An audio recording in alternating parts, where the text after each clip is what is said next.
Өзбекстандан келген конокторду Ноокендеги маданият өткөрүү чегара бекетинен салтанаттуу тосуп алышты. Ал эми жаштар үчүн чегара жок фестивалынын расмий ачылуу аземи Жалал Абад шаарында орун алды. Жаштар границасыз деп мына фестивалды өткөзүп атабыз.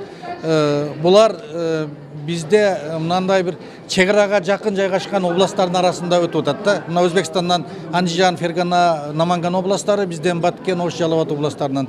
Азыр мына Өзбекстандан азыр 30 делегат келди. Ар бир областтан ондон болушуп, мына жаштардын эң активисттер келип катышып отурат. Эки өлкөнүн жаштарынын башын бириктирген иш-чарага Өзбекстандын Кыргызстандагы элчиси да катышууда. Ал кыргыз-өзбек алкасы күн санап жакшырып баратканын баса белгилеп, жаштар фестивали тууралуу буларга токтолду.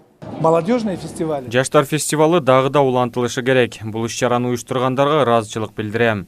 Жашыл табияттуу Жалал Абад жергесинде өтүп жаткан жаштар фестивалы кыргыз-өзбек достук мамилесине өз пайдасын тийгизет деген үмүттөбүз.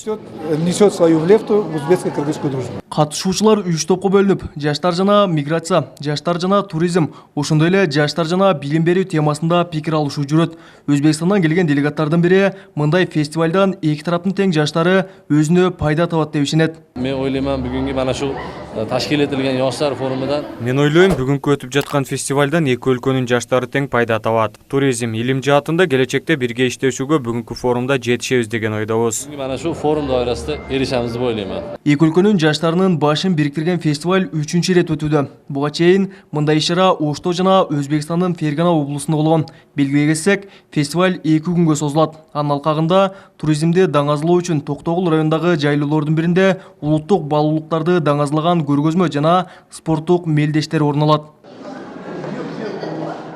Кабылбек Көчкөнбай уулу, Тынчбек Дуолдаев, Жалал Абад облусу.